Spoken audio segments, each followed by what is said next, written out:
Welcome to the Coliving with PadSplit podcast, where we talk to successful PadSplit investors and have them share their secrets to success, not only in PadSplit, but in other facets of real estate.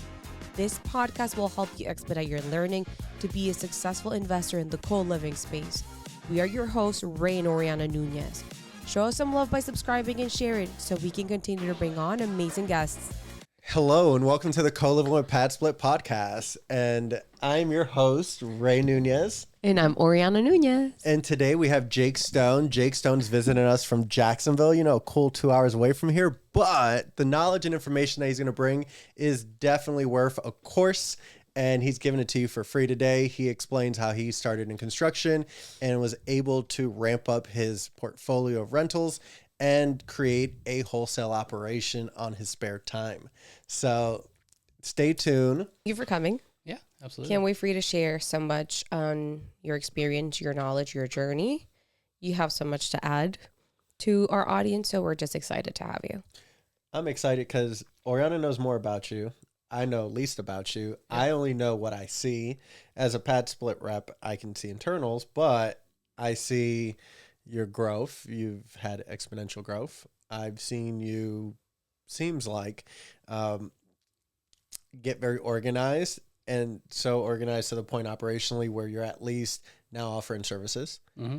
And on top of that, like, there's been people in PadSplit for a while that haven't been able to scale or put a foot in front of the other. So it's interesting now to have you here and be able to ask you questions so that people that actually watch this podcast can learn from, some of your mistakes, but also your successes. So welcome to the couch. Yeah. Welcome to the couch. Okay. How did you get started in real estate? Let's go a little bit back in time. Back in time. All right. I bought my first house, I believe middle to end of 2016. I was 20 years old. Did not know anything about what I was doing. Everybody that I was around was essentially kind of anti-rental, that kind of generation that went through 2008, 2009, they don't really know anything about it outside of real estate dropped. So now they're scared of everything.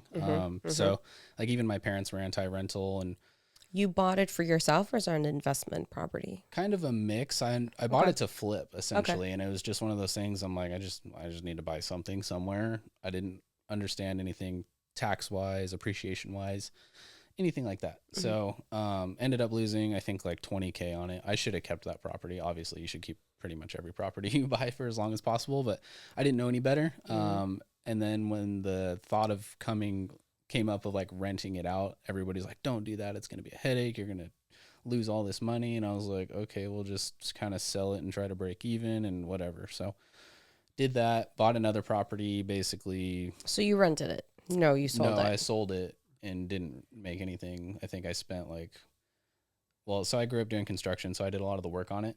So I didn't spend a ton on renovation, but what I did spend on renovation, I didn't get back. So. All right. So wait, hold on. You got to take more steps back. Construction, huh? Yeah. So my dad owned a company, worked for him. I was roofing houses, doing flooring, finished carpentry and stuff when I was like probably 9-10 years old. That was my way of contributing to the family. Okay. We didn't have allowances or anything like that, but he paid for, I raced motocross, so he paid for my dirt bikes and stuff. And he's cool. Like, basically for you, you get a house, you get food, you got to work though and be kind of contributing. So I roofed houses and paid off, what he bought me and stuff. So that was fun. Got to learn a lot. And then worked for basically a different company that he ended up going and working for. And we were remodeling McDonald's in Southern California. So I got to projects. Learn. Yeah, quick projects. Utah, mostly California. So I lived in LA area for like a year and a half. Ah, I didn't know that. Yeah, Long Beach. So it was pretty exciting. That is cool. But yeah, we were managing those. That was a lot of work, 80, 90 hour work weeks. Exhausting. Yeah. And they were like kind of 24/7 because we'd just go in and bust them out in like 6 to 8 weeks. So we were, I was managing sleeping in the truck and stuff. So a lot of work. Learned a lot though. It was a good experience. Came back for that same company. We started doing some residential stuff in Boise, Idaho, where I was from, building custom homes and whatnot. So kind of got to learn a little bit on that side and was kind of realizing how much I was doing operationally and how much I understood, but I didn't own the company. I didn't own anything. So I was making like the very bottom dollar. I think like I think the most that I ever made as an employee for anybody was like $18 an hour. Mm-hmm. So I wasn't getting paid too much. And then they came to a point for some reason where they didn't want to do any more residential in Boise. And so they gave me the option to either continue with the company and go back to California, which I did not want to do, and work out of state, or they were just kind of like, you need a new job if you're going to stay local. So I actually started my own construction company in kind of end of 2018, beginning of 2019. Did not make $1 from it for 9 months. And you were doing roofing? No, I was doing general contractor stuff. So what market did you pick? Just Boise, where I was from. Okay. So we were basically doing home edition. I was down to do whatever. Like starting out, what I did know really well was building custom homes, new construction development stuff. Okay. So that's kind of like where my specialty was, but doing home additions, remodels, all that stuff, it's all the same stuff. You know, it's plug and play. Right. You learn one skill, you apply it everywhere else. Yeah. Kind of like in that universe. Exactly. So basically just kind of, you know, put my faith and went for it and kind of bet on myself. Mm. And I didn't make any money for the first 3 quarters of 2019. And then everything kind of started to fall into place. All the work that I put in over that 9 months, even maybe longer, started to kind of come to fruition, and ended up making, I think, a little over 6 figures just that last quarter of 2019. Well, that's entrepreneurship. Yeah, exactly. Like, I think but you don't know until you do it. You're right. And people just believe that becoming the owner of your company is like so easy and so rewarding instantly. The complete opposite.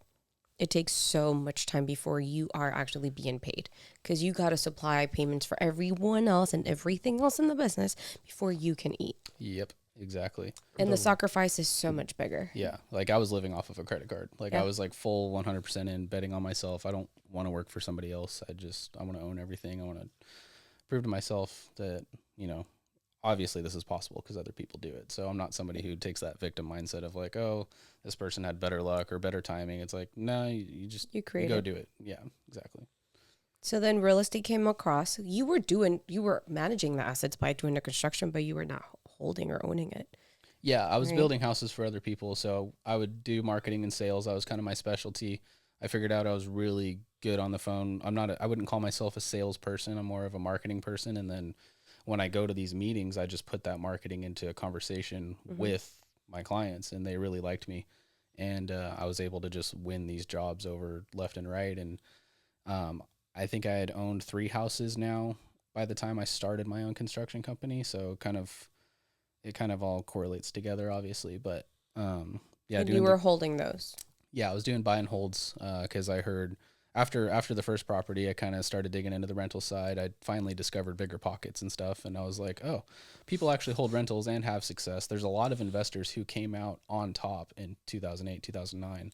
And I was like, okay, so you just got to be smarter than the market, basically, and just kind of watch your own back, essentially. So kind of figured out that was all possible. So I was doing buy and holds, and me and my wife, we bought our first house in end of 2019, basically gutted that thing and remodeled it together. And then I ended up building a second house on the backside of it because there was a shop back there. So we split the property. So essentially we ended up having 2 rental properties with one purchase.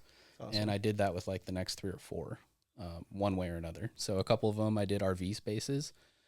So it doesn't have a lease, because technically having a lease and renting out to an RV would be illegal, but I let people stay and they pay me a fee. So that's pretty cool. And it's really cheap. Like in one of them we ended up doing for us, because we moved into an RV and lived in it for a year and a half and traveled the US and stuff. So nice. We wanted to kind of get in there and be stationary, learn the RV, figure it out before we kind of just went on the road. So I built one for us, and then when we left, I rented it out. So you built it from scratch? Yeah. You were one of those DIY videos on Instagram? Oh, no, not the RV. We didn't build the RV. I'm like, oh my We bought a brand new RV. I'm not doing that. Okay. But I built the RV pad, which is essentially you just, create a space, fence it off. So your fence and then your gravel. Got it. Okay. You're like $5,500 in to rent something out for anywhere from $800 to $900 a month. That's pretty good. Yeah. So pretty solid. So you've been holding real estate a little bit from then, and then where does your evolution from there comes? What happens? What's the next step in your journey? The next step was really just scaling the construction company and slowly picking up these properties. I think I got to 10 or so by the time I was 24, 25, 10 That's doors. impressive, buddy. That's crazy. Crazy good. Yeah. And then just really was focused on the construction company. And that came to a point where I was hitting a really heavy burnout with just dealing with some clients. And, you know, we had a lot of Californians moving into Boise. So those values of working together in a relationship are very different. And when you do construction with a client, it's a very long relationship. So, and it's all 100% emotional for them. So just dealing with all these threats, people going crazy, lawsuits, stuff like that for nothing. Like I kind of learned a lot about our law and stuff of like somebody can sue you for anything based on a lie. And it's just like papers right here. The conversations are right here. Yet we're still moving forward with this. So I just got like kicked in the face and was just like, I don't even care about the money anymore. This is just wrecking my brain and stressing me out. So that was kind of when, you know, we had enough cash flow, enough properties and stuff. Me and my wife were just like, let's buy an RV. We didn't really want to travel because we're not super into the whole mask thing. We didn't want to fly into Europe and get stuck there or something weird, you know? So it was kind of like at that point where we were really wanting to travel. I wanted to, you know, continue racing dirt bikes or riding and stuff and training. I do that kind of as a hobby, even though I don't race like competitively anymore. I still pretend like I do. So, and that's a lot of fun. So we bought an RV trailer and kind of went from Boise all the way through California, Arizona, kind of all the southern states, and stopped for a couple weeks in each state and got to see different cultures of the U.S. and stuff and campgrounds and tracks and whatnot. And that's awesome. In this journey of you building your construction team and managing that at just such a young age, did you had anybody guiding you?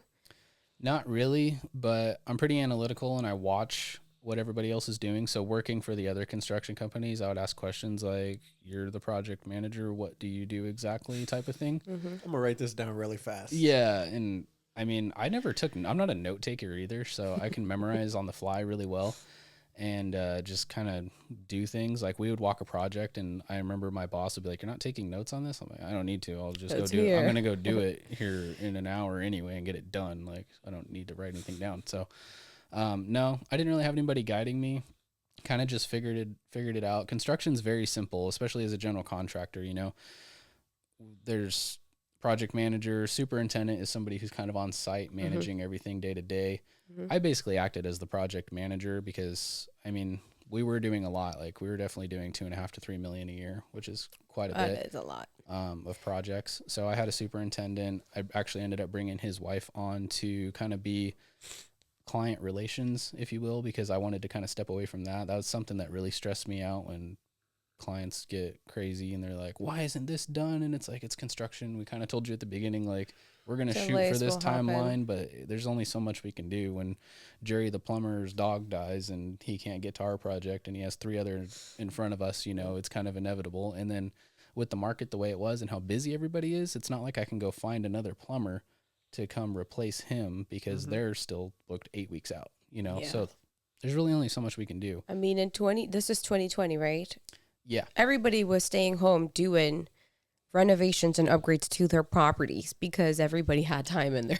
Yeah. And a lot of other contractors in Boise kind of panicked and a lot of them shut down because there was a big hiccup and a lot of them got scared. And what I did is I just started spending money on marketing and stuff and really going after it kind of right when COVID hit. And I was like, I kind of saw it as an opportunity, but I kind of saw also, like, if you look back in history, when companies get scared, they cut their marketing budget. When I'm like, if everybody else is cutting their marketing budget, I'll just ramp mine up and because I'll be the one of the few ones that are here actively doing it. Yeah, exactly. So we're doing a bunch of custom homes. I learned that I didn't really like the remodel side. There's not too much money in it. It takes a long time. We did a handful of big ones. I would really only take on a remodel if it's like a full gut for a family. And then home additions were really profitable for us because essentially we're building a custom home on the back or the front of an existing home. Right. Price points are really high. Profits really high. They're really easy. You're in and out. So kind of found our niche going that way. In your rental portfolio, long-term buy and holds, right? You weren't doing any type of house hacking. You weren't doing short-term rentals. So pretty much most of them we did house hack. My first house was a house hack, the one that I lost money on. I shouldn't have sold that. The next one was kind of a house hack. I didn't technically move into it because I had a buddy who was getting married and he's like, do you want to move in with me so I can cut down or you can just pay rent to me? And I was like, sure, I'll just rent this out then. And then the next one was a house hack, and the one after that was a house hack, and we just ended up kind of splitting those up, adding units to them and stuff, so they would just cash flow much better. But yeah, mostly house hacks, and then up to now, obviously that's a little different. We got some Airbnbs, we raised capital a little bit here and there for properties, and then I think we have, you might even know better than me, I think we have 45 doors on PadSplit now, so looks a little different now. I know. What transition did you have from 2020 to where you got to Jacksonville? As far as like just overall, like what was that transition in general? Did you just say, "Hey, I'm burning out from doing custom work in a backyard, like new construction, basically, and I don't want to deal with people from California and Boise, Idaho," and then you travel to USA? What got you into Jax? And then what did you do in Jax? Honestly, I'm pretty sure God just landed us here because we were not planning on being in Jacksonville whatsoever. Like we love Naples, Florida. We bought a house in Naples, Florida. It's beautiful there. Yeah, we went there right when the hurricane hit, Ian. Oof. So we were in an RV dodging a hurricane, which was fun. Oh. And then we realized we do not like the HOA or our neighborhood that we bought in. Right. So won't buy in an HOA ever again over there.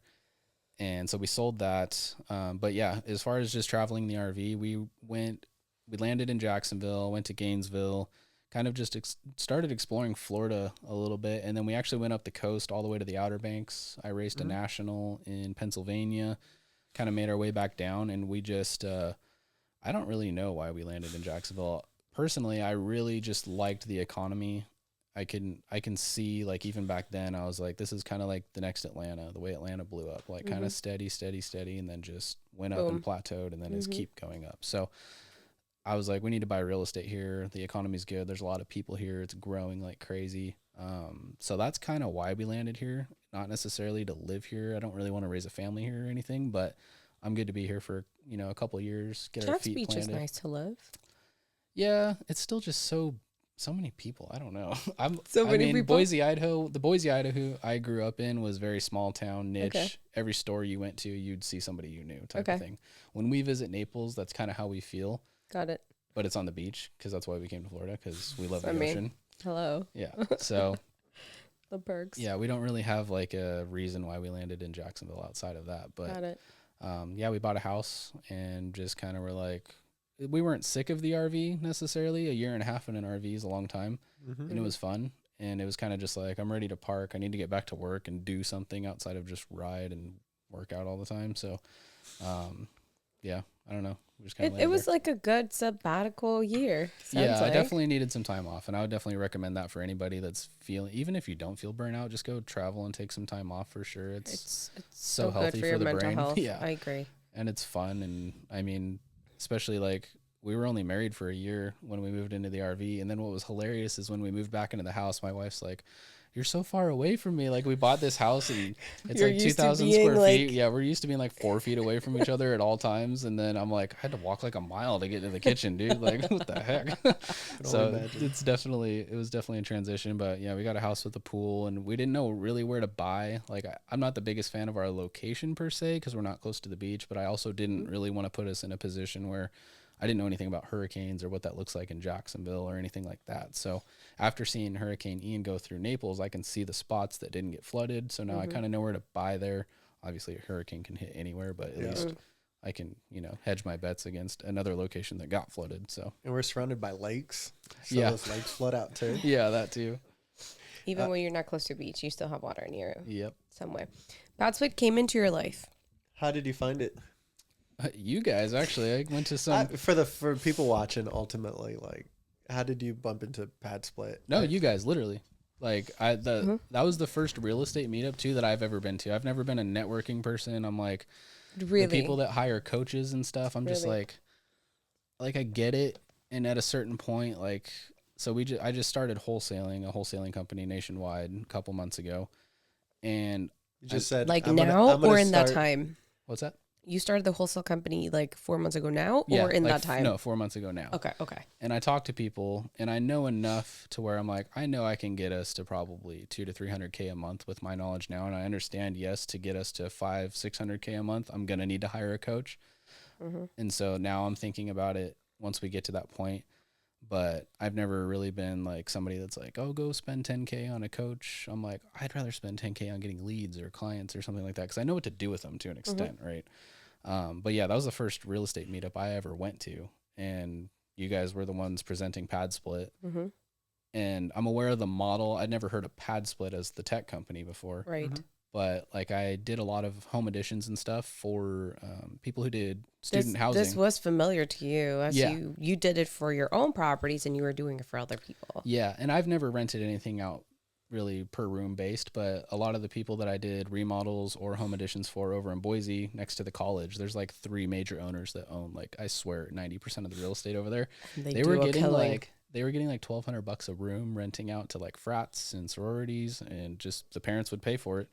And they'd have like these 12-bedroom giant properties. I'm like, you guys are nuts. I'm like, this is sick, but it's also a lot to manage. They actually had really good luck with it, because we were remodeling a couple while they were actually staying there, because we were doing additions. So we got to see kind of how the students treated the house, because I was very curious. And honestly, like 2 of the sororities, they never had parties. They never did anything. They just like, they must have been a book club or something. I don't know. Yes, cool. I'm like, that's not the typical thing. The owners were probably stoked. House is not getting trashed. Because I'm like, those homes get destroyed. Yeah, it was all super clean. Like, you could tell these girls were like definitely taking care of the place and each other. Love that for them. Yeah.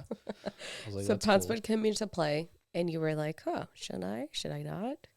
Yeah, no, I was very bullish on the whole model and everything, along with what kind of PadSplit handles, because that's really like that pivotal point of like, do I want to deal with marketing to people who need that room and vetting them out, where kind of PadSplit already set that up and has it there for you.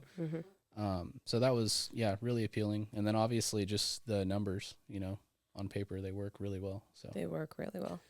After the meeting, what actions did you take as a newbie host?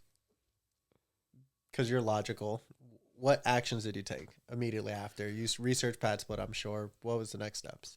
I mean, the next steps for us, so this was kind of around the same time, a little bit after we started a real estate fund, and we were kind of thinking, like, what do we do? Because I kind of suspected interest rates were going to go up at the time. I'm really good at reading the economy and kind of what's going to happen. I was like, there's no other way for this to go. Something's going to give, and I didn't think prices were really going to drop on a nationwide level, but I did think long-term rentals were not going to become feasible, and I did think Airbnb was kind of going to fall off.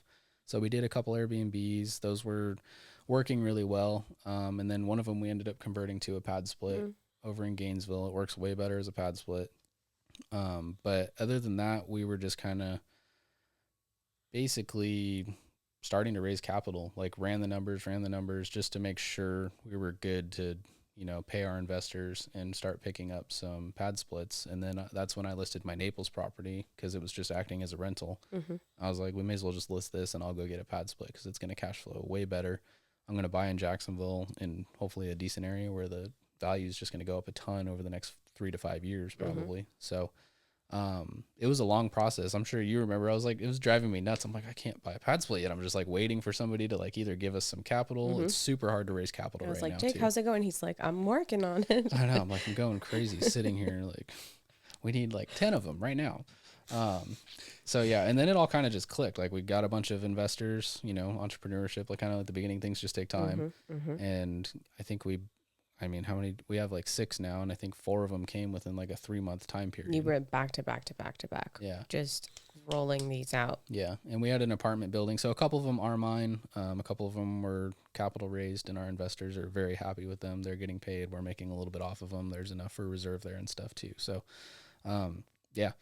worked out pretty good. But like, we had an apartment building over in Ohio. We sold and used that to buy another PadSplit, which that one turned into a 10-bedroom, which is awesome. So, I mean, like you guys say, I've heard even PadSplit post about it. You get a single family purchase with multifamily returns, which is pretty much what it is. So it's on steroids. Yeah. It's cash flow on steroids. It's beautiful. That phrase, it kills me every time I hear it. I love it. I'll give. Why does it kill you? It kills me because I'll tell you, it's a buddy of mine, Christian Coburn. I know, but it's true. You get a multifamily returns. PadSplit wasn't marketing that phrase. And it's funny. Shout out to Christian. I was literally saying crazy talk. I was just blah, blah, blah, PadSplit, something, something. And he goes, and he translated it. He turned to the crowd and said, this is where you get multifamily returns with single family assets. And I'm like, that's fantastic. So then I started saying it, and then it picks up internally. And then now you see it in advertisement. I'm like, damn, it's like one of those things. Like, should I have done something? Yeah, I should have patented that.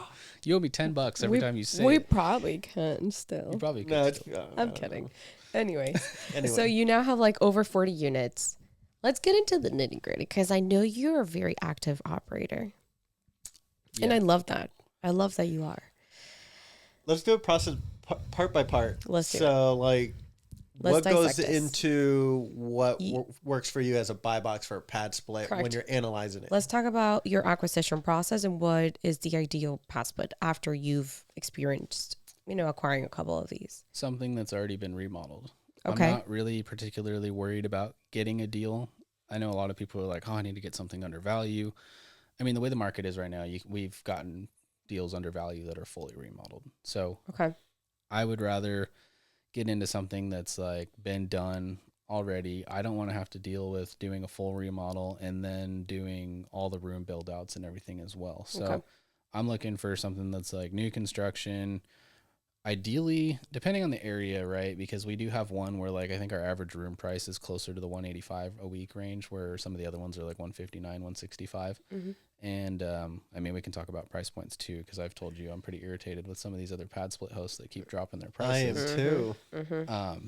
But yeah, just new construction. Don't want to have to deal with it. We have one that's not new construction, kind of partially updated. It was good enough cosmetically for us to just go do a build out, and it's a good house, but we've had a lot of expenses, and that's one thing that we've learned too is just having 10 people or even 8 people in a house is just going to wear down everything twice as fast. So having just a brand new house ready to go, good location, next to bus stops, next to ideally a lot of jobs. Like one of them we bought, I just kind of wanted to make sure it's like next to a lot of automotive places. It's next to dealerships. It's next to all these restaurants, like within a couple minutes. And that just kind of makes it a lot more appealing for people who, for one, don't have cars and need to get to work. They're close enough to almost ride a bike or walk.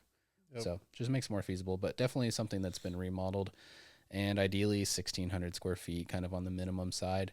Okay. I think that 7 to 8 bedroom is a very good sweet spot, but we do have a couple that are 10 bedrooms, and they work really well too. And you kind of just got to stay on top of management to make sure everybody's getting along, because obviously the more people, the more problems. So yeah. So 6 to 8, 1,600. What's the max on square footage that you consider a good size PadSplit? Any. Okay. If you the more space, I think the more comfortability you're going to be able to provide, the more amenities you're going to be able to provide. Like one of them, we had an extra room. We just turned it into a study room with an extra fridge. I don't know if anybody uses it, but it's there. And it's just kind of extra. There was no windows, so we couldn't make it a bedroom or anything like that. But there's like 6 desks in there, I think. Nice. And a nice big fridge for extra storage. Nice. I think that one's 2,800 square feet. Okay. It's 2 levels. So I don't know, if you find a 3,500, like you can add some other creative stuff. You could add a locker room and make money that way. Like there's endless possibilities. For sure. Anything extra you do in your PadSplits? I remember early on we were telling people do mirrors in rooms, maybe mini fridges, maybe TV. Then it turned into must TV. Everybody is trying to put TVs in most of these rooms and stuff like that. Is there a standard extra thing that you do put in your PadSplits? Put lamps. I don't know what everybody else is doing. We do a dresser, nightstand, TV, smart TV for sure. Gets like a bed, decent bed frame, mattress protector, some sort of standing lamp, just to provide some extra light, and for sure a mini fridge. And you stage it, or do you take a picture with no comforters? We take a picture with no comforters. A couple of our photos actually have plastic still on the mattresses. At least they know it's new. Yeah, exactly. So, I think a lot of people, this is an Airbnb guest. Nobody's looking for the brightest, most picturesque room they can possibly find. They're looking for what's affordable, location, and maybe a little bit of kind of how the room might look appealing wise. Obviously, you don't want to post a dump, Yeah. But I think as long as you make it look cozy and just kind of homey to where they can step in and feel at home, that's kind of what they're after. Right.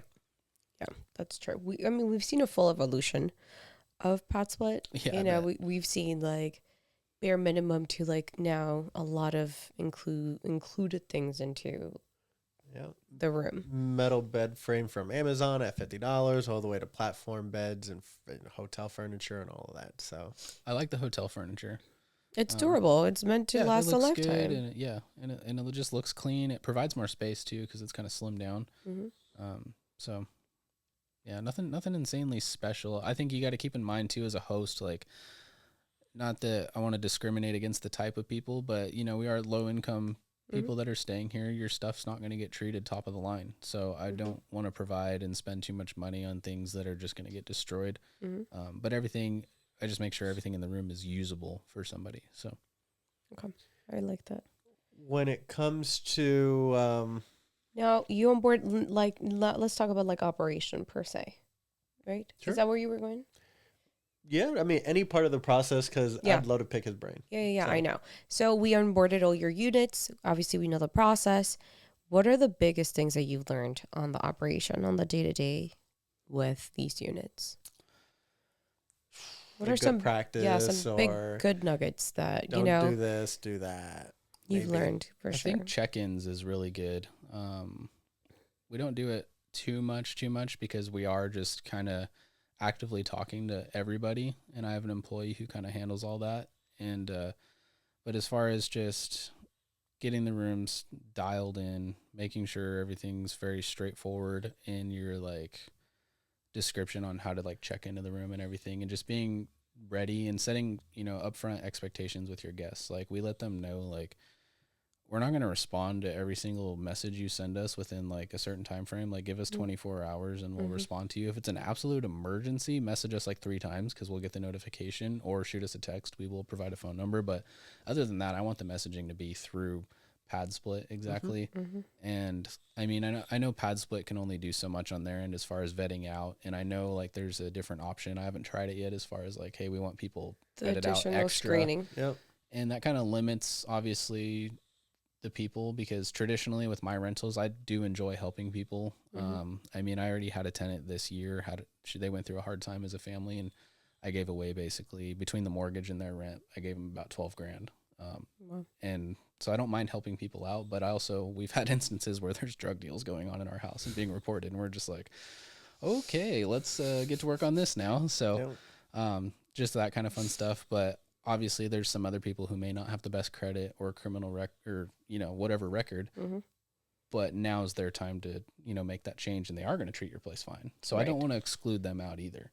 But there is a point where it comes to like, if you're losing money or it's just costing you too much on maintenance stuff, then it's kind of like, maybe we should back off of that. But I think just keeping in touch with everybody and setting clear expectations up with your guests, kind of from the get-go, definitely helps a ton. On what's allowed, what's not allowed. And just kind of reminding them too, and then letting each guest know too. One thing that I've been doing is kind of developing some sort of personal relationship. So it's really cool that I have a employee who's kind of like the one messaging them all the time, and then I kind of step in randomly, and they're like, oh, this guy's higher up. So I let them know, like, hey, I don't want anybody who's a good guest leaving because there's 2 other people that suck to live with there. I would rather kick them out because they're not abiding by the rules and being respectful of everybody else, and hear from the people who are good. So I kind of developed that relationship up front. Like, hey, if you need anything, just let me know. And if you can point people out and there's some sort of consistent data to go off of like, hey, this guy's inviting people over and they're being noisy and it's consistent, we'll remove them, because I don't want everybody else to be uncomfortable on behalf of somebody who's just super inconsiderate. Yeah, we need the one bad apple out as soon as possible. Yeah. So we can maintain peace in the house and continue to make some money. Yeah, exactly. 2 questions came up. So first one, do you ask questions in the screening process? So you get I'm sure you've set where you do final approval on people moving in, but do you do additional? I don't actually. You do auto booking? Instant booking? Yeah. Okay. Yeah. Good for you. Yeah. I mean, every host is different. Okay. So auto booking, and then you reach out to them. Yeah. For bad apples, how do you go about it, and how do you utilize PadSplit? Because some people like to be super interactive with the members in their house. And I tell them, let PadSplit do their part, and then you be supplemental. Or if you use property management, then property management should also still be supplemental. How do you work around a bad apple in your house? I try to utilize PadSplit as much as possible and let them reach out. And then depending on what the situation is, if it's not like insanely bad, like somebody reported the other day that a specific room was inviting a couple people over and they felt uncomfortable about it. I don't really pinpoint that person. What I do is I actually send out a house message to everybody and just say, hey, a couple of these reports are going on. Please do not do this. This is against the rules. Be respectful. Act like an adult. And I kind of put everybody in their place, and the people who put everybody in the spot when they think they're not being caught. Like, exactly. We know. So I give everybody kind of that chance, and then if it comes down to it, I want PadSplit to reach out to them directly. And I mean, we've had instances where PadSplit reaches out to me and they're like, hey, we've tried, your turn, type of thing. And I'm like, okay. So I'll reach out, and then we'll just, if push comes to shove, we'll have them removed. And I usually try to set up the conversation of like, hey, I'm not going to report you. I'm not going to try to give you a bad rap. I should, but you need to be out sooner than that 30-day. And a lot of times they leave, sooner. Some of them, like we have one right now actually in Gainesville. He thinks he's above the law, and he's just sitting there for the 30 days, not paying rent, and we can't really do anything. But he did say he's going to be out on that date 30 days. So it's kind of like one of those things, like, do we want to spend money on eviction, or do we want to just let him be? Because he's not damaging the property. He's just really rude to everybody else. And that's kind of where we got to this point. And he's just like, I'm not paying rent anymore, but I'll be out on July 3rd or whatever it is. So coming soon. Yeah. We're just kind of like, okay. So you just run into those situations where it's like, is it worth, spending all this time and money to do a proper eviction? What if you make him mad and he starts trashing the place, right, or something like that? Let it cool down and allow him to take its course. Yeah, that happens a lot, and PadSplit cannot change people's behavior. Right. We're never gonna fix it. Sucky people are sucky people. Yeah, Elon Musk hasn't figured that out. We won't either. Right. That's still something that will always be there. Whatever type of real estate you're doing, you're still managing people to some extent and capacity. So It kind of comes with the territory. In acquisitions, outside of the rural areas, are there areas that you won't buy? And we could speak Jacksonville specific, and I'm if you want, but are there areas that you just won't buy because it's too nice, or that it's not so nice, or obviously HOAs should probably also be on the top of that list. So rural and HOAs, do you only buy in C, D neighborhoods, or will you buy in or would you buy in some nicer neighborhoods in town? A lot of it just comes down to the price point, because you can only do so many bedrooms without so much headache, and also there's kind of, I think, a cap on what people are willing to pay. Even if the house, we have a couple really nice houses, and they may not be the greatest location, but they're fully remodeled. You could pick up that house, drop it in an A neighborhood, and it would be the same as $1 million home. And so we kind of learned that those get treated the same way as the houses that don't look as nice, and there's still a cap on what people are willing to pay. So a lot of it just comes down to running the numbers first as an investor and being logical about the situation, and not really worrying about, we're providing a service for people, and there's a need for this affordable housing and co-living. So as long as you're close to jobs and stuff, there's going to be a need. Obviously, there's areas like, I would say, Springfield and Jacksonville, you're probably going to be dumbed down to the $135 a week range, but your purchase price is also way lower. Yep. The type of people you're going to get over connected. there. Yeah. The type of people you're going to get over there might be a little different as well. So I wouldn't say there's a neighborhood I wouldn't invest in, but I definitely, I still don't think PadSplit would work all that great if you're buying an $800,000 house and you're only getting 6 bedrooms out of it. Oh, for sure. So you just kind of got to be smart about the numbers. And then obviously, one we have right down the road from San Marco. That one, actually, I like that area. I like that area too, and I want more there. But would you stick a property in San Marco, though? Depending on the price point. And then, if it's downtown and you can get enough rooms out of it, the only issue is kind of I mentioned a little bit ago, is these other, hosts don't raise their prices to where they should be. And that's probably why we get the tenants that we do. Is because we're, we should all be raising our prices gradually together, not simply because we're trying to price people out of the market, but I see the approvals of these people and they can't afford $300 a week, most of them that I see. And so but still everybody's going to go for the cheapest room they can find regardless, as long as the house looks halfway decent, But I do like the San Marco area, and we are getting a little bit more, but it's not drastically enough more to justify going and buying a really expensive house. Like my sweet spot, I think, is $300K or under for purchase price. I mean, that still puts you off of Beach Boulevard, east side of downtown Tampa. You said Tampa? Not Tampa, Jacksonville. My bad. We travel a lot. Somewhere in Florida. I was just 2 days ago in Tampa. Oh, no, really? Jacksonville. I was like, wait, hold on. Is it Tampa? No, I still said Beach Boulevard. That's though. why I was like, I feel like we're in two different maps right now. No, and I meant Jacksonville. So even in 32210, you can get stuff, $300K. Yeah, so. That's where I live. So in that area, and then the one that we just bought, the most recent one is I think 05. I don't really know the zip codes all that well, but it's Murray Hill area, so just right down the road. Murray Hill is cool. Yeah, Murray Hill is like your hipster area in It's like up and coming too, because there's only so much more development and places for people to move on the other side of the river. So right. Yep. So yeah, we definitely look into that when buying, and ironically enough, when we do have a nice pad split in a nice area, but we've noticed that our weekly rates appropriately are higher. Starting price is like $220, and then most expensive room is $325. Oh wow! And we do have some, of course, better quality members. Yeah, like in that house, we have a general manager for Hooters. He's not a waitress; he's a general manager, so he gets paid, of course, a little bit more. Yeah, that's awesome. And I think we also have like a hairdresser in that house. Do those ones take longer to fill? That one was fairly quick, but there's we were the first ones in that zip code. Okay. Mm-hmm. And then we had another one of our hosts that were a little bit further north.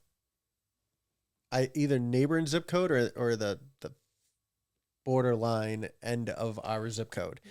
So babe, I think that one took a little longer to get filled. I don't think so. That all private bathrooms fill first. So yes, the first ones to go were the private bathrooms. Yeah. People wanna pay a premium for those. I get it.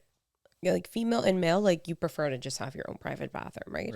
So those were the first ones to go, but I think it took us longer than regular time. The middle ones are like the whatever rooms where there's no extra benefit. It's just a standard room. But they're those pretty took the big longest. Rooms. Yeah. But the other ones were also ginormous rooms, and that rented first. Every single room in that house is very big. And it's 8 bedrooms. It was making us $8,200 a month. Nice. But good. Again, what we've seen on the west side of Jacksonville is it started off in the north, 08, 09, where, well, no, it's 08, 09. And what was happening was people started to put on properties and lowering the value. Because up to about a year ago, we were ramping up in pricing. Mm-hmm.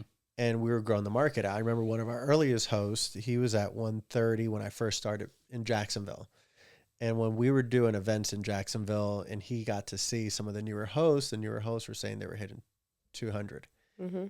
And he's like, wow, man, I need to raise my prices. I'm stuck at the 130.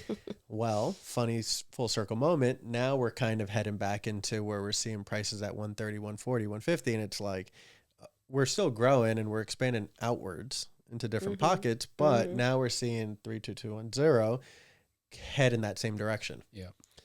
And most of the west side of Jacksonville head in that direction. And, obviously course correction will have more properties in different areas.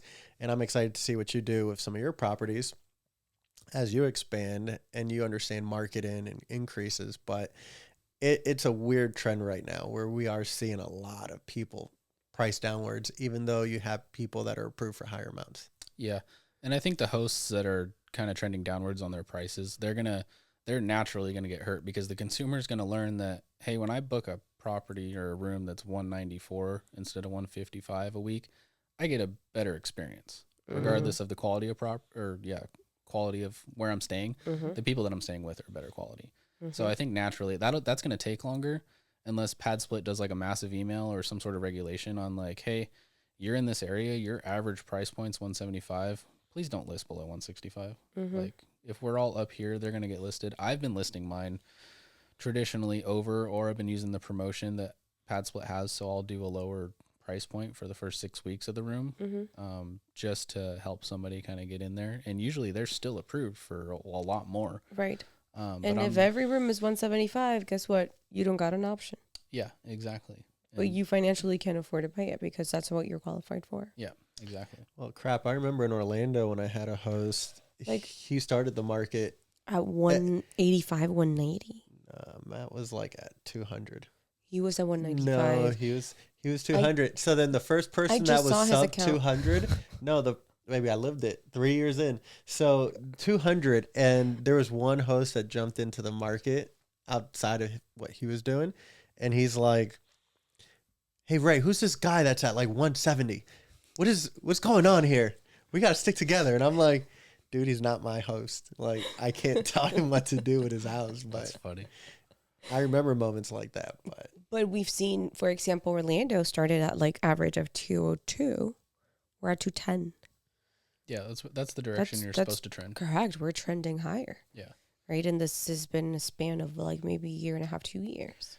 I think the biggest issue too with hosts that don't understand business and marketing is they're lowering their prices because they get a little anxious or fearful when their property doesn't get booked out in the first couple weeks. They're not willing to wait that I think time. the mindset is like, I'd rather be occupied than vacant. Yeah. So they'd rather get 130 than get. See, I'd rather be vacant and then occupied with better tenants at a higher price point, because if you do the math, if you have to wait an extra 2 weeks to get a better guest in one of your higher priced rooms, rather than filling it within that 2 weeks at a much lower price with a worse tenant who's not going to treat your stuff correctly and maybe cause other people to leave, you're technically losing in the long run. So right. And it even can cost more damage in your property because that tenant might be less caring of what they have now. Yeah, exactly. So in the long term, does cost more. Mm-hmm. When people pay, they pay attention. And if you cause your consumer to pay more, they're going to, treat the stuff as if it was theirs because they are paying a better premium. Whereas if they're paying something to a point where it's like,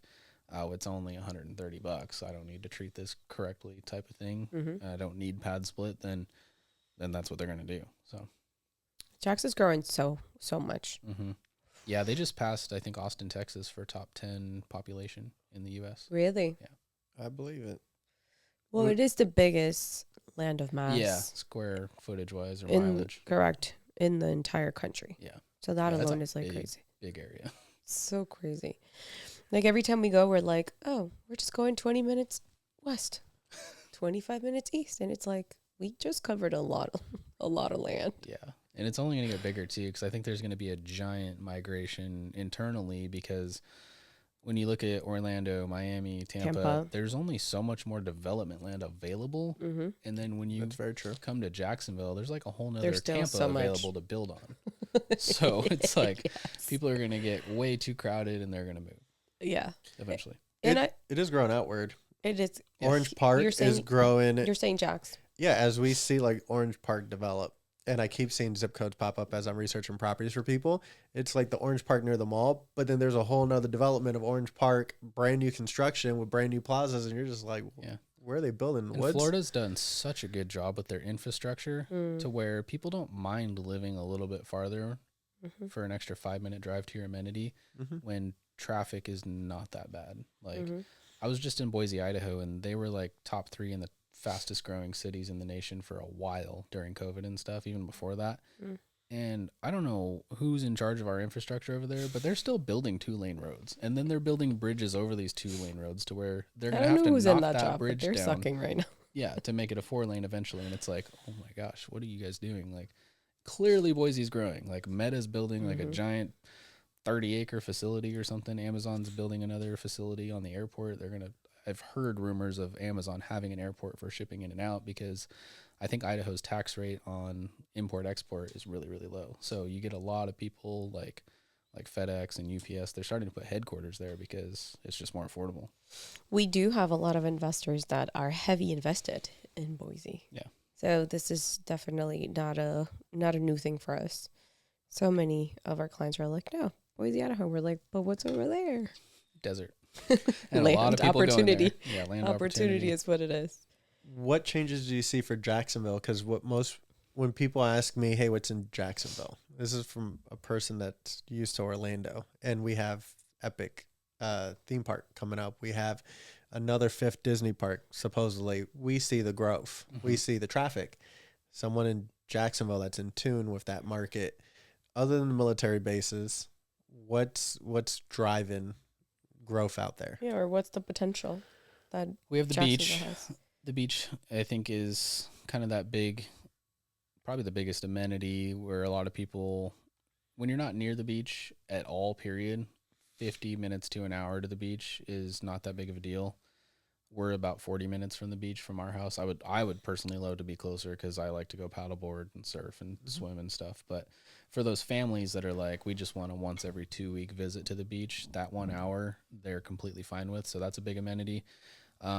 Looking back on cities over the last few decades that have had football teams have success and they redo their stadium, they bring years and years of jobs to the table. Mm-hmm. Yes, it's a big tax investment, which is kind of annoying. I don't particularly agree with that. But if you look at Kansas City, if you look at Arizona, those cities that remodeled or built a new stadium and their football teams had some success, those cities exploded economically across the board, real estate, job-wise, tech, everything. Population growth, obviously people are moving there. I'm not sure if it's quality of life, change. You know, North Florida is not insanely hot compared to Middle or South Florida. It's colder. I was going to say earlier that I really enjoy the weather. Yeah, weather. In Jax because it's still, you get a little bit of seasons. Mm-hmm. You know, it's super mild, but it's not the scorching heat that you get Central Florida, South Florida. We're in a swamp. Yeah. But even in Miami, like it's intense. That's like an island. I get it, but that's my point. Like in Jax, you feel the heat, but you also feel like the fall coming in. You get a little bit stronger winters. Yeah, then airport expansion too. Any city that's done a big airport expansion has grown significantly as well. I mean, we see the development around the Jaguar Stadium, right? So much growth is already happening over there. Are they really moving forward with the Ritz-Carlton, you think, build out on the waterfront? Yeah. I think all that.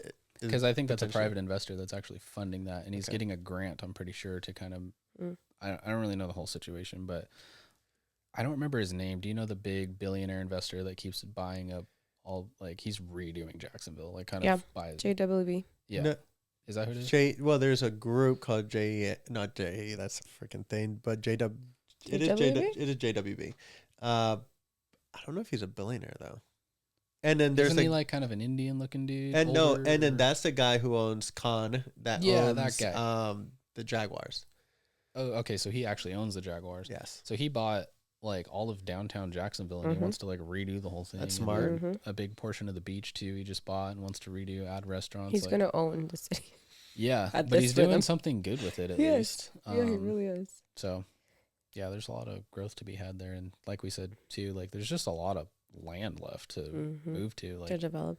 And I think what's going to happen is a lot of the people moving in are actually going to move closer to the beach, whereas a lot of the people existing are going to be like, I don't want to be near all these people. I'm going to go buy this new house. And then those houses that are used, I mean, Jacksonville, I know a lot of people in Jacksonville complain about the prices, but it is so affordable compared to most markets that I'm familiar with. I think you guys are spoiled for sure.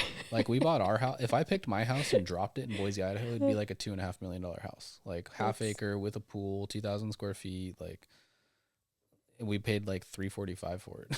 I'm like, it's crazy. It's very, very affordable here. So that's a 1,200 square foot property in Tampa.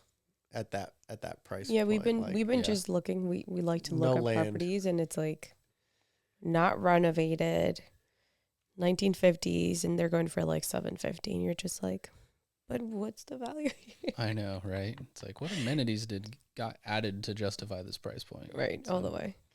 Jake, what's next for you? What's next for you in your journey, in your PadSplit journey, in your real estate investor journey? What's next? What has you excited? So, I mean, PadSplit's awesome. We're still raising capital. So if anybody wants to invest in a PadSplit, but they don't want to like deal with the headache of like operating one or starting one, finding the deal, anything, they give us their money. We pay them double-digit returns on their money. So they get the cash flow as well. And what's cool about PadSplit is it's such high cash flow that it's a lot better of a guarantee than even sometimes a multifamily, because some of those apartments are hard to fill. So definitely better than a single family, and definitely a lot more stable and consistent than an Airbnb. So that's one of the things that we provide. I'm 110% in on wholesaling right now. So that's kind of my main focus, is building that company up. And, what markets are you We're kind of nationwide, scattering. We've been testing for the last couple months, so we kind of just landed on Indiana. So we're going to go into Indianapolis pretty heavily. Our new team's starting on Monday, actually. So we're just jumping into that market, see how it rolls. We're doing kind of a couple other different marketing methods to pick up properties nationwide. So I think we've got 15 under contract for this month. So that's kind of our starting point. That's solid. And we're just going to kind of scale up from there. I have an acquisitions guy, so we're kind of just a 2-man team. We're going to run dispositions together. Essentially, he's going to run acquisitions and I'll help a little bit. And I already have everything built and set up on the operational side as far as our systems and processes go as well. So everything's kind of already automated to the extent where I'm pretty confident as a 2-person team, we can get to that 250, 300K a month. So that's kind of my main focus now, raising capital for PadSplit. We'd like to pick up a few more of those. And then we have property management available as well for PadSplit. So like that. What does that mean? We pretty much will manage people's PadSplits. And then another thing that I haven't marketed it as all. Like, we're just kind of doing mine right now. I have one employee and he's doing awesome. He's still learning, but basically, if somebody even wanted to build out their own PadSplit and they didn't want to manage it, we could charge like a small fee to like actually do the build out. I have contractors in place. I have like a whole Amazon list ready to go for all the staging needs and everything. So it's kind of just plug and play per property. And I mean, we started out trying to use a property manager and that just went south. And I realized a lot of people they're just charging too much money to do something so simple. So we're only charging people $300 a month to manage their PadSplit. You'll just add us to your PadSplit portal. We'll deal with all the messaging and everything. We'll do like a small contract. I know the biggest thing is getting out of those property management contracts because a lot of them are super shady. They don't want you to know what they're charging you basically. Right. Then when you try to leave, they threaten you and say it's going to take forever. So yes, we don't do any of that. We're basically just going to be like, if you want to leave, you're more than welcome to, because obviously that means we didn't do our job, and then I'm just going to feel bad for you, and I'll probably give you a free month of property management just to help you out. So, but we're only going to charge $300 a month. We'll just handle all the messaging. As far as any contractors go, if you have them in place or anything like that and want us to use specific people, we can do that. Obviously, you still got to pay for your cleanings, any maintenance or anything like that. So just kind of slowly not really focused on growing it, but it's there. So if anybody approaches us and wants us to take over their property management, we're here to do it for sure. And we're only managing PadSplits. So it's not like have our hands dipped in Airbnb, taking our time or anything else. Like, you're focused on this specifically. Just PadSplit, not even dealing with long-term exclusive to Jacksonville? Yes, just Jacksonville. Okay. So if somebody like handed us a list of like all their contractors, I think the best thing about Jacksonville is I do have my employee go check on properties so he can physically go see some things and he'll actually go, fix something if it's like something little, because the contractor is going to charge, like 150 minimum just to go look at it, where we can go, like, I think we had to replace like a strike plate or something on a door, couple bucks. Simple stuff, right? And that's all included. Like, it's not like we're charging trip charges either. So it's not like $300 a month and then, a $30 trip charge or $100 trip charge for us to go check something out. It's just $300 a month. We handle everything. We'll go to the property a few times a month for free. Like, it doesn't matter. So we want it to be operational, and we also want, it to be affordable so people aren't worrying about paying 10% or 8%. Correct. So just to recap so far, because you still might have more, but yeah, he does. You are focusing on your wholesaling business, and Indianapolis, you're about to really skyrocket in that market because you're launching with your team. Yeah. I mean, no, we're going to call this into existence. Right. Yeah. That's right. And then you also provide property management where you charge $300 for PadSplit specifically. Yeah, just PadSplit in Jacksonville. And you're saving investors money in the process. You're not marketing it, but right now we're marketing it. Yeah. So cool. You do that as well. And then you also... This is why you want to watch our podcast. Right. And then you're also raising capital and providing higher returns than they normally would, just sticking it in a bank. Yeah, absolutely. So typically we're shooting for that 10 to 12% range for investors, depending on the property.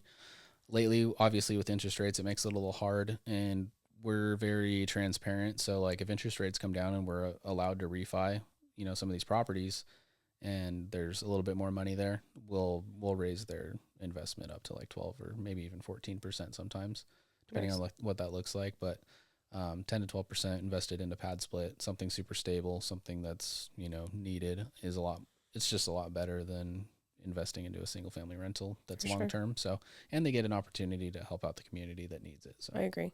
Love it. How many units do you want to have? Like, what would be your ideal unit count with PadSplit specific? I don't know. Like, I definitely, it's hard to tell because I do foresee, I don't see like a PadSplit crash per se, but I could see something happening to where it gets oversaturated and then some people are going to start getting weeded out. And bad operators will. Yeah, bad operators, people who don't know how to use marketing. Like, I run Facebook ads for all of our properties to get them filled fast, and it helps for sure, I think. And that's something that we would actually provide for people that we do their property management for as well. Love that. But, you know, a number like using other people's capital, we're probably going to just do one every probably 4 to 6 months. Okay. Just because it is a build out. Like, it takes a minute. There's a lot of expenses. You're covering a mortgage for however long it takes to fill it. So probably just one every 3 to 6 months, somewhere in there. In the minimum kind of buy-in we've learned is about that 90 to 100K range. So that's kind of our minimum investment range, or 2 people could come to the table with 50K each and invest. But yeah, other than that, I think personally, like obviously once we scale up the wholesaling, we're going to need a place to put money, and I'm pretty bullish on PadSplit. So ideally, you know, once the wholesaling's up and running and we're rocking and rolling to the goals that we want to be, which is probably going to be in another 6 to 9 months, I want probably at least 50, 60K to burn a month. So probably a PadSplit every couple months. Love it. And we'll just keep going until they don't work. I think we have a long road ahead of us. Yeah. Before anything negatively could potentially happen. I agree 100%. That would be really far along, and I'm not waiting at all to see if or when that happens. But plus there's other cities too. Like if PadSplit started up in Boise, I'd be down to help there as well. You know, it's just growing and growing. So there's different cities to go invest in, and then knowing what we're doing to these other people or investors that haven't done a PadSplit yet. Like, what's the most recent city that it's gone to? Philly. Okay, so there's going to be a lot of investors that are kind of Philly, Washington, San Antonio, Austin. and Austin. Yeah, so there's probably a lot of investors there that are going to do a lot of research before it really explodes. Whereas like people like us that know what we're doing, we could just jump into that market right now. I'm going to go now. Yeah, I'll be the first one there. Yeah, exactly. I love it. So, how can somebody reach you if they want to learn from you, partner up with you, use your services, a little bit of everything that you offer? How can someone get a hold of you? I'm on Instagram, so jstone537 is my Instagram handle. Okay. So feel free to DM me. I'm usually available. Slide on the DMs. Yeah. Yeah. If anybody has any questions on the operation side with PadSplit or any other, you know, business model, I'd be happy to give some insight and stuff. So thank you. I love it. Do you have anything else? No, I appreciate. Wait, you know what? Let's last one. What keeps you motivated? You know, how do you keep pushing forward? You're young. You started young. You're still like young and beautiful. What are you gonna do? Like, how are you gonna keep that pushing you forward, as you know, you have a life ahead of you?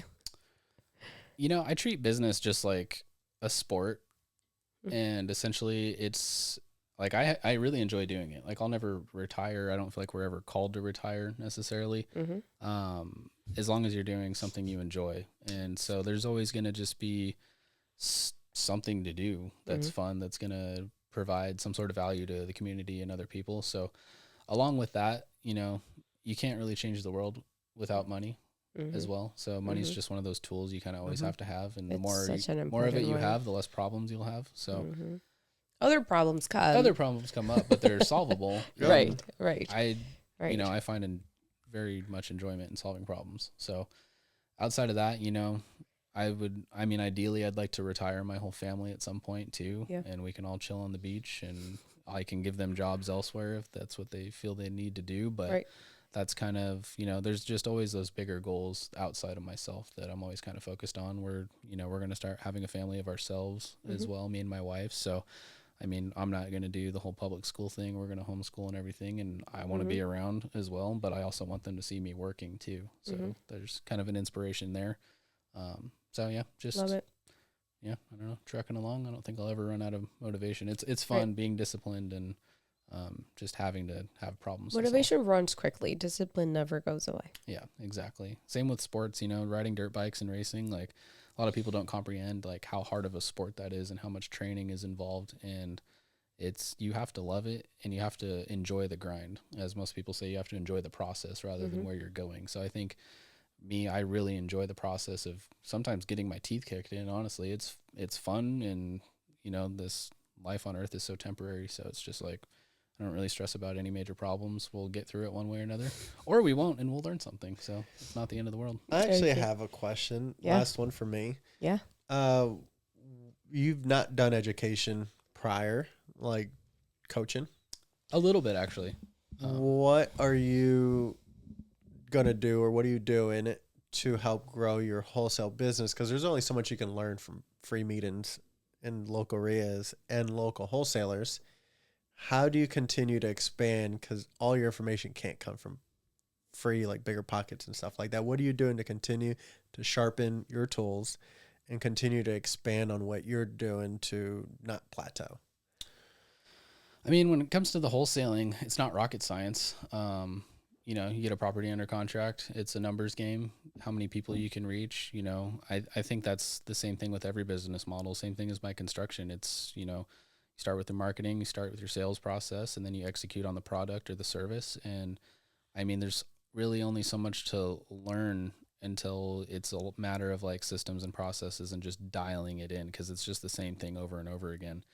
And I definitely kind of battled with myself a while, and I've been around rooms of people that are doing big things, way bigger than me. I've had a couple big names in the real estate industry. I've paid for them to analyze my business, and the most thing that usually comes out is just keep going. So I'm like kind of over. A lot of people, I think, kind of try to look for that special little thing that's going to like amplify their business, when sometimes, yeah, there might be, but a lot of the times it's just to keep doing what you're doing, maybe fine tune a lot of things. And so that's kind of what I'm focused. But I read books and stuff too. I ask questions to a lot of people that are doing bigger things, and sometimes the answers are just not anything special or anything different than what I'm doing outside of just time in it. So, but I do like reading books, focusing kind of just on the health side of myself and sharpening myself as well, and just being around different people that are, doing the same thing but bigger. So cool. Well, again, I appreciate you being here, sharing your knowledge, your expertise, and what you've learned in the process for our audience. So thank you for being here. Yeah, thank you. Thanks for tuning into the Coliving with PadSplit podcast, hosted by Ray and Oriana Nunez. For more exclusive content and community updates, join our Facebook group and follow us on all social media platforms. Stay tuned for more episodes.